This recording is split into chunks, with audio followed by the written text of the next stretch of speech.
Nelson Mandela, A Journey of Courage and Freedom, read and published by Mr. Books.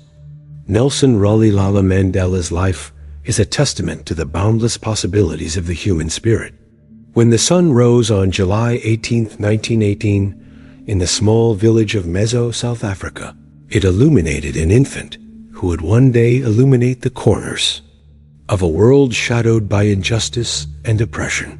His journey from the rolling hills of the Eastern Cape to the world stage is a story not only of personal fortitude but of a collective struggle waged by millions.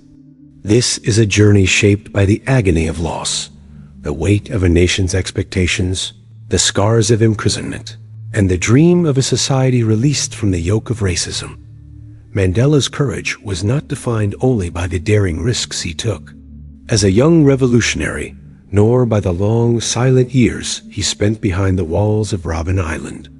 It was a courage of ideas, a conviction that freedom was not merely the absence of chains, but the flourishing of dignity, equality, and hope. Guided by compassion, he transformed his personal suffering into a call for justice, refusing to let bitterness triumph over reconciliation. Within these chapters, we explore Mandela's odyssey in 8 acts, each a crucible of character and a beacon of what it means to strive for a better world. We begin with his roots and upbringing, examining how heritage and culture seeded the aspirations of greatness. Sections delve into Mandela's intellectual and moral awakenings, chronicling his encounters with the machinery of apartheid and the birth of resistance. The narrative traverses the hazardous path into activism, the pain of personal sacrifice, and the heavy toll of 27 years in prison, a period during which Mandela's resolve became tempered steel.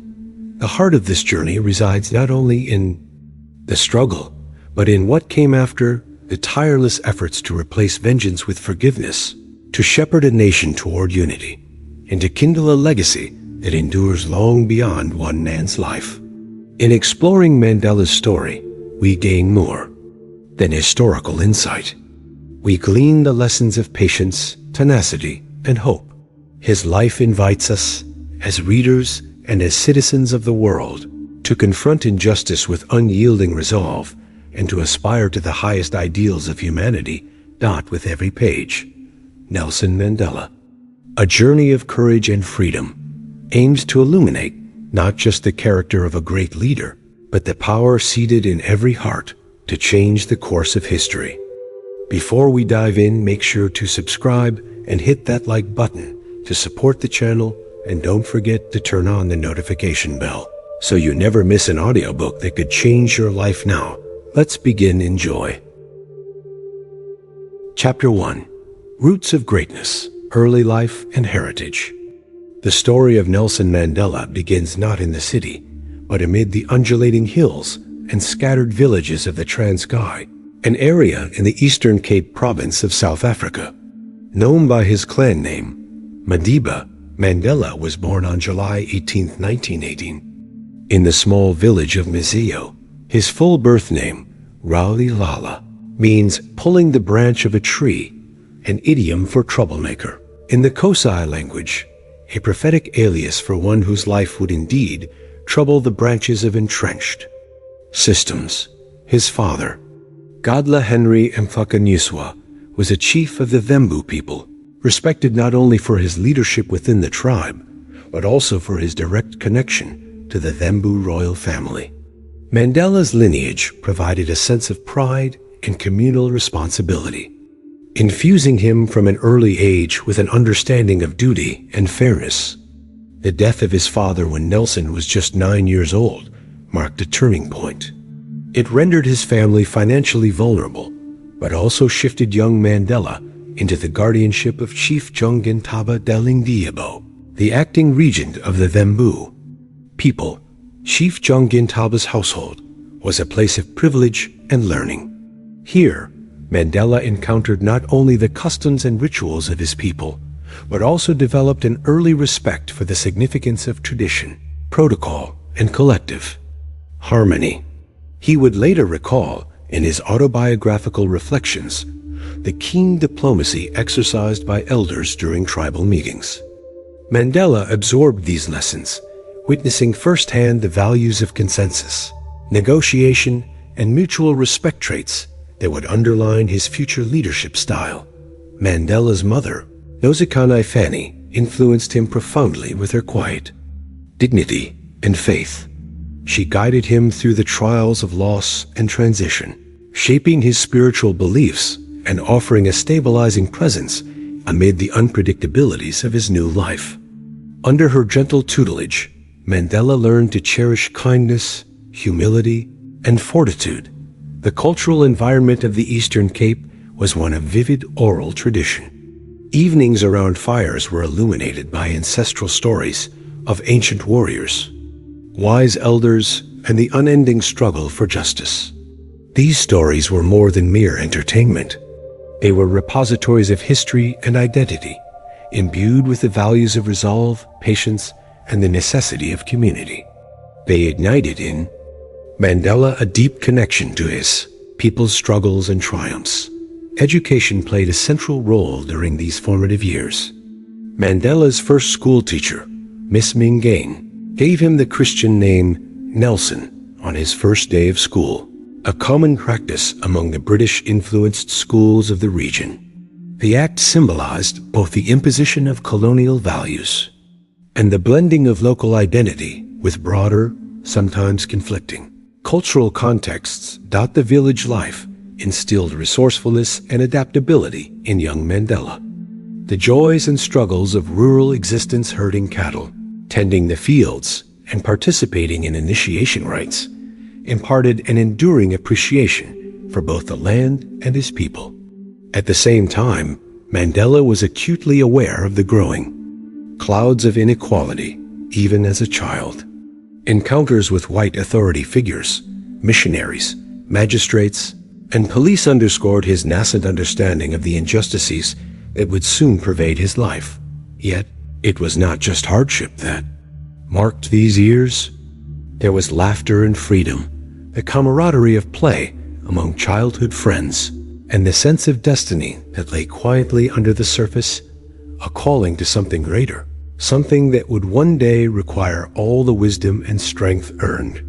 Amid the hills of the Transkei, as Mandela grew into adolescence, his world began to expand. The stories around the fires became personal. The values of respect and service transitioned from lesson to practice, and the injustices he observed began to kindle within him a quiet but persistent resolve. The roots of greatness, for Mandela, were sown in the fertile earth of tradition and community, watered by the wisdom of elders and the love of family, deepened by both the joys and the sorrows of rural life. These roots would nourish him through the storms to come and anchor his lifelong quest for justice, dignity, and freedom. Chapter 2: Awakening, Education, and First Encounters with Injustice. The passage from childhood to youth marked a period of profound transformation for Nelson Mandela. It was during these formative years, moving from the simple routines of village life to the structured halls of academic institutions, that his innate sense of curiosity blossomed into a passionate quest for knowledge and understanding.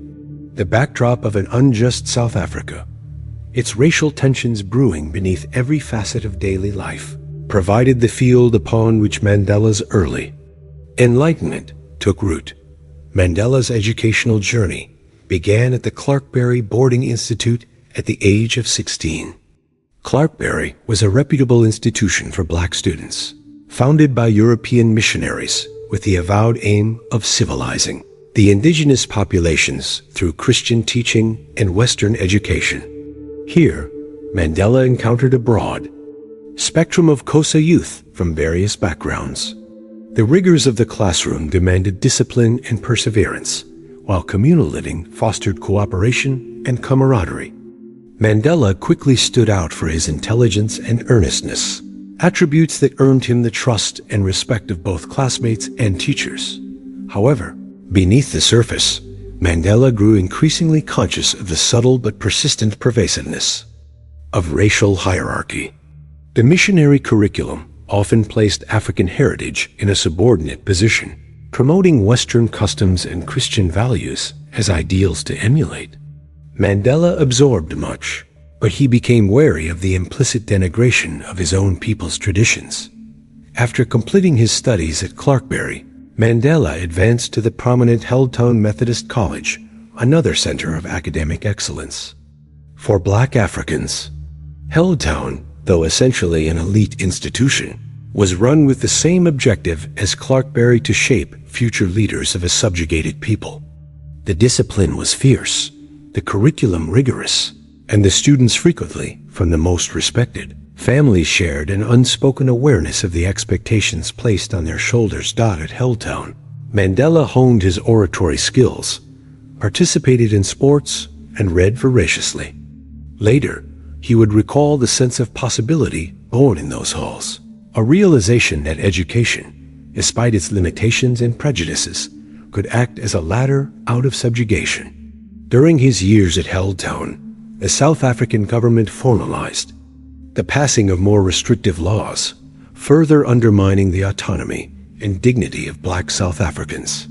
Mandela's awareness of injustice evolved from a distant notion into an immediate, personal grievance. His educational journey continued at the University College of Fort Hare, the only institution of higher learning open to Black students in Southern Africa. Fort Hare offered broader freedoms, greater intellectual stimulus, and the first whiffs of political activism. Here, Mandela befriended Oliver Tambo, a pivotal figure in his later struggle, and actively participated in student politics. It was at Fort Hare that Mandela first tasted both the possibilities of collective action and the consequences of standing up to authority. In his second year, students protested the university's undemocratic procedures, especially concerning the selection of student leaders.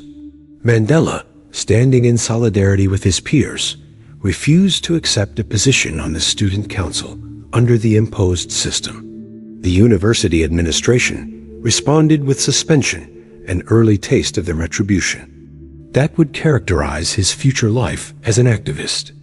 Mandela's first act of defiance cost him dearly. It led to his expulsion and, more importantly, brought him into direct conflict with established authority. Returning home, Mandela was met with another challenge. Chief Chongantaba had arranged a marriage for him, adhering to traditional customs. Resisting this, Mandela and his cousin Justice fled to Johannesburg, the city of gold and endless possibility, but also the epicenter of South Africa's racial edifice. It was Johannesburg that would ultimately shape Mandela into a revolutionary. In Johannesburg, Mandela encountered discrimination not as a distant policy, but as a lived reality. He was forced to confront past laws, segregated neighborhoods, and menial employment reserved for Black South Africans. Despite his education, he started as a night watchman and a clerk, barely scraping by. Yet amidst the struggle, the city broadened Mandela's horizons. He witnessed the bustling dynamism of urban life, its mix of cultures and energies, and above all, the plight and indignity of his people. Mandela's initiation into the world of Black professionals came through his employment at a law firm run by a Jewish lawyer Witkin, Sadelsky, and Eidelman, where, for the first time, he worked alongside people who did not subscribe to the racist ideology that governed the land. These early days in legal practice exposed him to the full machinery of apartheid, arbitrary arrests, the misuse of laws, and the desperate pleas of Black South Africans seeking redress in a system designed to deny them justice. It was within these formative academic and early professional years that the embers of Mandela's activism were ignited. Confronted daily by the humiliations endured by his people, and emboldened by the knowledge and camaraderie of like-minded friends, Mandela's worldview was irrevocably altered. The experience at Fort Hare, his resistance to authority, the injustice suffered in Johannesburg, all these encounters cemented a growing commitment to fight Education had opened Mandela's eyes not only to the world that was, but more importantly, to the world that could be. With each new awareness, Mandela stepped further from the path of generational tradition and closer to a future defined by resistance, solidarity, and an unbreakable desire for justice. The foundations laid in the hallowed halls of learning and then the bustling streets of Johannesburg would develop into a lifework that would shape the destiny of a nation. Chapter 3. Rising Against Oppression, Into the Struggle. The Johannesburg that Nelson Mandela arrived in was a dizzying metropolis, throbbing with industry and possibility, yet marred by sharp social divides. It was here, amid the whirring presses, crowded minds, and endless streams of people, that Mandela's consciousness as a young man matured into the purpose of a freedom fighter. Even as a novice in the city, Mandela could not ignore the glaring inequalities that poisoned every corner of urban life. Black South Africans crowded into impoverished townships, hemmed in by the iron laws of apartheid. Passbooks dictated where one could go, curfews restricted movement, and every opportunity for advancement was systematically denied.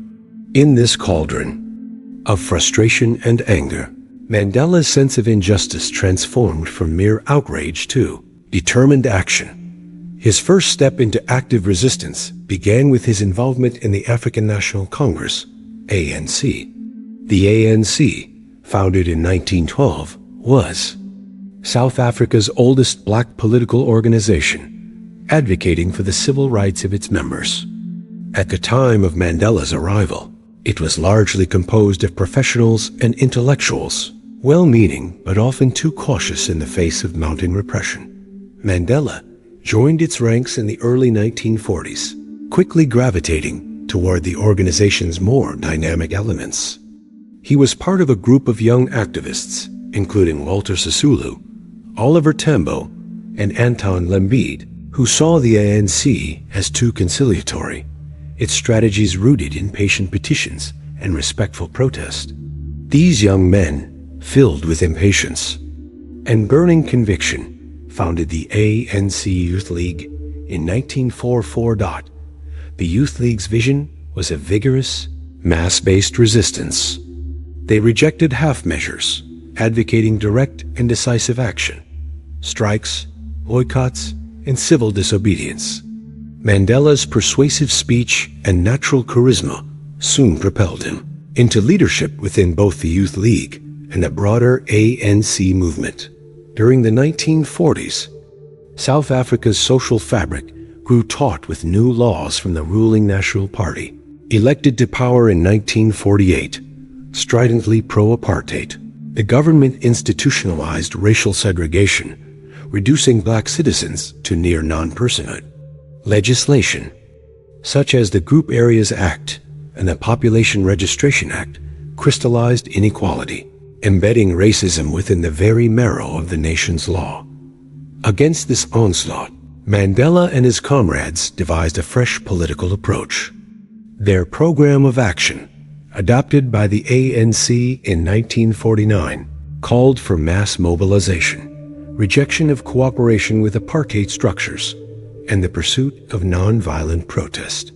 The adoption of this program signaled a new militancy, birth of a revolution that would forever change South Africa.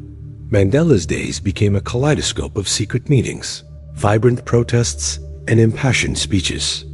He organized boycotts, led strikes, and helped orchestrate the 1952 Defiance Campaign, which saw thousands of volunteers openly defy unjust laws across the country. The government retaliated harshly, but the campaign electrified the nation, demonstrating the collective power of ordinary citizens. Although Mandela and other leaders were arrested and given suspended sentences, their resolve only grew firmer. During these years, Mandela's political awakening ran in parallel with his deepening understanding of the law.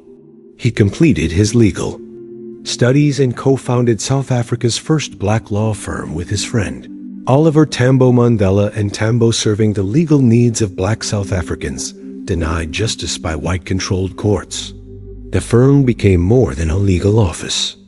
It was a center of hope and solace, where protesters, laborers, and families found both legal assistance and encouragement. It was also a time of personal transformation. Mandela's marriage to Evelyn Mays, begun some time earlier, was strained by the demands of his political life. Long nights, frequent absences, and mounting pressure from police surveillance tested his family bonds. Yet his conviction deepened, fueled by each miscarriage of justice he witnessed, each tale of suffering he heard from clients, friends, and strangers. As the government's repression sharpened, so too did the resolve of Mandela and the ANC. 1955 Congress of the People saw the adoption of the Freedom Charter, a radical document calling for equality, democracy, land redistribution, and a shared nation for all races. Its bold vision marked a turning point. The regime responded with the mass arrest of 156 activists, Mandela among them, charged with high treason. Throughout the 5-year treason trial, Mandela's leadership matured. He formed alliances across race and political lines, forging ties with Indian, white, and colored activists. His commitment to non-racialism grew, fueled by the realization that freedom could not be achieved by one group alone. The trial ended in acquittal, but signaled a new and more dangerous phase in the struggle. By the dawn of the 1960s, the country was on edge. The Sharpeville massacre, in which police opened fire on unarmed protesters, left 69 dead and hundreds wounded. South Africa was under martial law. The ANC and other organizations were banned. It was clear to Mandela and his allies that the age of peaceful protest had passed. With the founding of Umkhonto, we seize the spear of the nation. Mandela and others embraced armed resistance as a necessary next step. He traveled in Africa seeking support, received military training, and returned determined to make the price of apartheid unsustainable. Mandela's willingness to risk life and freedom was now total and complete. Into this crucible of violence, repression, and hope, he poured all he had, knowing that the path he walked next might lead to either freedom or death. The struggle had begun, and Mandela had found his purpose. Chapter 4. The Road to Robben Island, Trials and Imprisonment. The 1960s brought both immense peril and irrevocable change for Nelson Mandela. The banner of peaceful protest had been battered by the regime's guns at Sharpeville. The ANC was outlawed, and police dragnetted activists using every instrument of state power to suffocate dissent. Mandela, branded an enemy of the state, entered the fierce shadowland of underground resistance. As head of Umkhonto Isizwe, MK, Mandela orchestrated acts of sabotage against government installations, avoiding loss of human life while seeking to undermine the machinery of oppression. He donned disguises, operated under false names, and became known as the Black Pimpernel for his ability to evade the authorities. Underground life was harrowing, moving from safe house to safe house. Mandela lived each day with the knowledge that betrayal might come from anywhere, and that capture could mean death. Internationally, Mandela sought support from newly independent African nations and further afield. He traveled across the continent, raising awareness and money for the anti-apartheid movement and receiving military training. Upon returning to South Africa in 1962, betrayal finally caught up with him.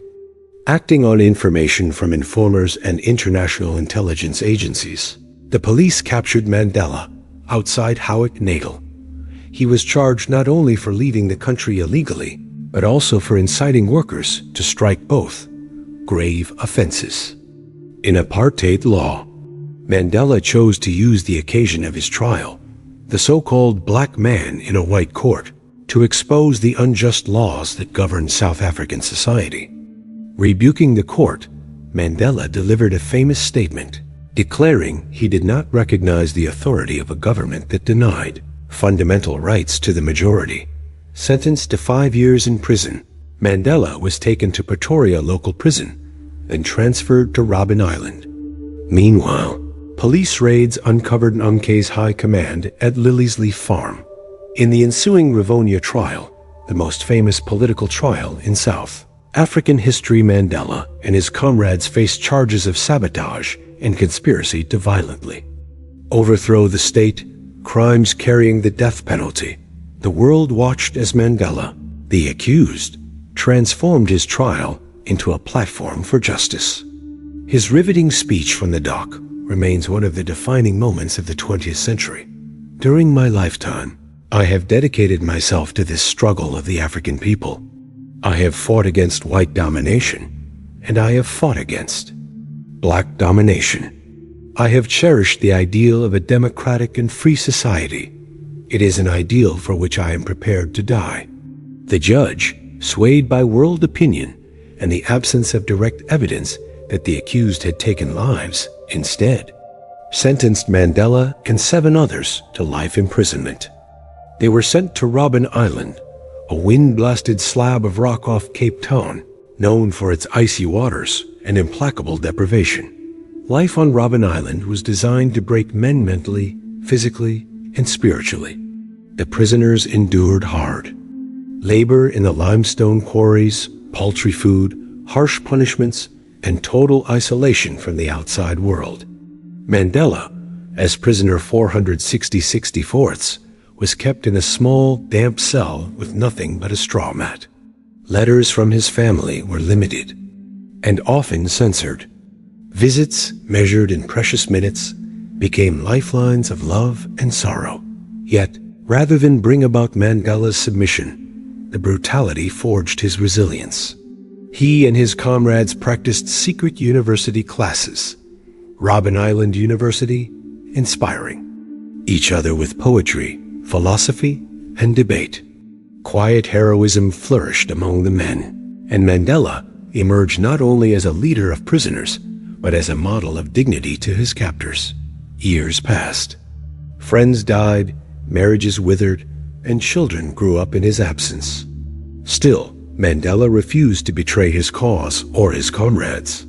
Over time, he managed to win small concessions, mail, books, better living conditions, not by violence, but by methodical negotiation. He took note of every detail, anticipating one day to recall and speak of the injustice alongside the virtues of forgiveness. Robben Island, intended as a tomb, became instead the forge where Mandela's character and principles were tempered. For the immense tasks ahead, the world's demand for his release intensified as his legend grew. Within the rock walls and under clear Atlantic skies, Mandela endured unchanged in his devotion, unstoppable in his quest. His journey, though confined, was far from over. Chapter 5. Iron Will Years Behind Bars. The clang of the prison gates that shut behind Nelson Mandela on March 27, 1964, was not merely the echo of a man's freedom being stripped away. It reverberated as a symbol of an entire people's struggle strangled by apartheid. Yet, within the somber confines of Robben Island, Mandela's spirit soared higher than ever, immortalizing resilience in the face of relentless adversity. Those 27 years, 18 of them, spent laboring in a limestone quarry beneath the pitiless sun stand as a monument to the triumph of human will over oppression. Robben Island presented Mandela with a harsh new reality. Cold, damp cells, unyielding stone beds, and the cacophony of clanging chains were the daily symphony. Prison authorities sought to isolate him from the outside world, limiting visits, censoring letters, and curtailing any interaction that might allow hope to take root. Yet Mandela understood that his isolation, if properly managed, could become a crucible for transformation. He turned solitude into reflection, pain into purpose. Despite the brutality of prison life, Mandela never lost his sense of dignity. He fought not just for himself, but for all political prisoners, demanding better food, access to reading materials, and the right for prisoners to study. These campaigns, though seemingly simple, were acts of defiance.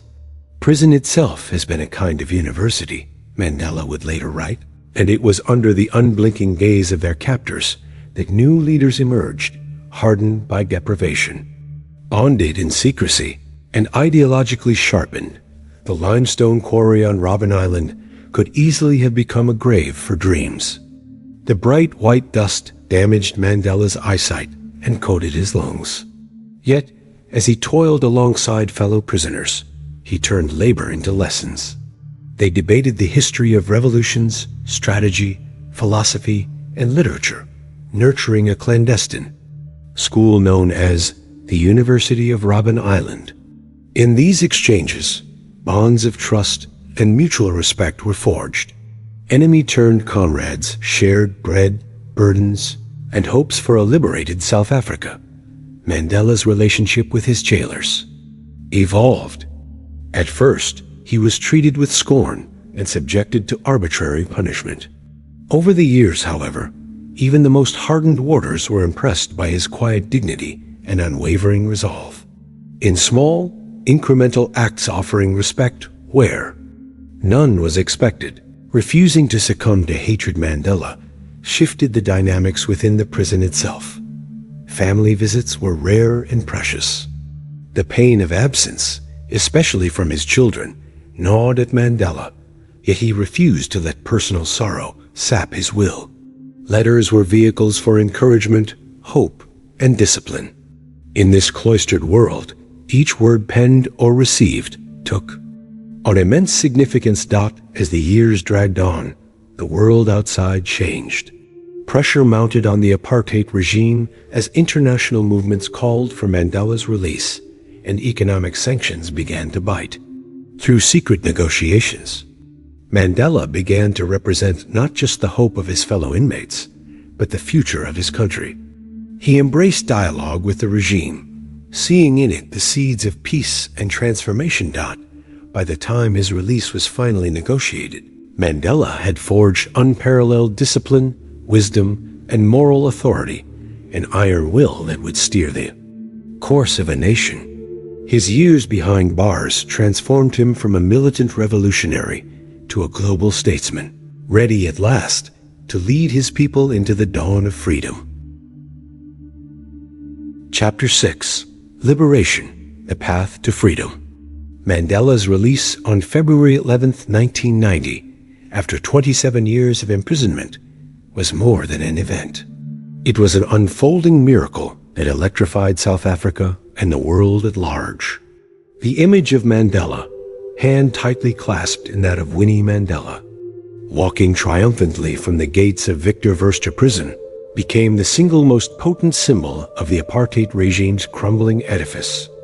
Liberation, hard-won and bittersweet, was only the beginning of a new, even more complicated journey. Mandela returned to a world in tumult.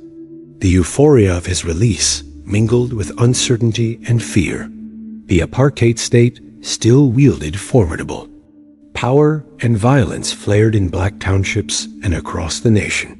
Leadership was not simply a question of direction, but of healing wounds and balancing expectations. Mandela recognized the necessity of negotiation over vengeance. He understood instinctively that freedom for black South Africans would be hollow if achieved at the cost of national collapse. Mandela threw himself into work at the African National Congress, ANC, headquarters, recognizing the imperative of transforming an underground liberation movement into a political force capable of governing. He reached out to leaders across the spectrum, to hardline Afrikaners and business elites, to trade unionists and township youth, to Zulu and Xhosa, Muslim and Christian, grasping that South Africa's salvation rested on unity, not division. Negotiations with the apartheid regime were fraught with danger. Distrust ran deep, and hardliners on both sides threatened to derail every step forward. Mandela's approach was marked by his extraordinary ability to build trust, even with his bitterest enemies. He listened as much as he spoke, found common ground where others saw only chasms, and refused to allow setbacks to muffle hope. When talks broke down, he reached out to calm his supporters, urging patience and steadfastness. At every crossroads, Mandela chose reconciliation over revenge. Amid these negotiations, tragedy struck. Mandela's marriage to Winnie unraveled, marred by years of separation and differences shaped in their absence. Yet even in personal sorrow, Mandela remained resolute, refusing to allow anguish to sour his public mission. New hope blossomed as negotiations bore fruit. On April 27, 1994, millions of South Africans, black and white, old and young, lined up to cast their first democratic votes. Across the country, ballots replaced bullets, and the chains of apartheid fell link by link. The election of Nelson Mandela as president marked a triumph not just for one man or party, but for an entire people who believed freedom was worth any sacrifice. In the months that followed, Mandela worked to turn freedom into reality. This meant not only constructing new institutions, but cultivating new mindsets. He appointed a cabinet of unity, embraced former foes, and reached out to those left behind economically or emotionally by the old order.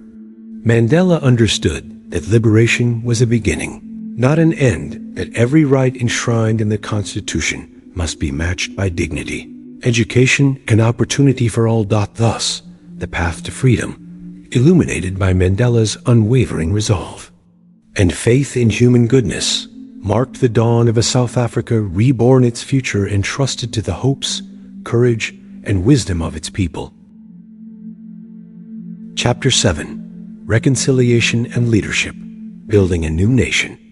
With the inauguration of Nelson Mandela on May 10, 1994, the world watched as South Africa, against all odds, stepped into the sunlight of reconciliation. Clad in a simple suit, Mandela stood before cheering crowds and global dignitaries, not merely as a new president, but as an architect of healing and renewal.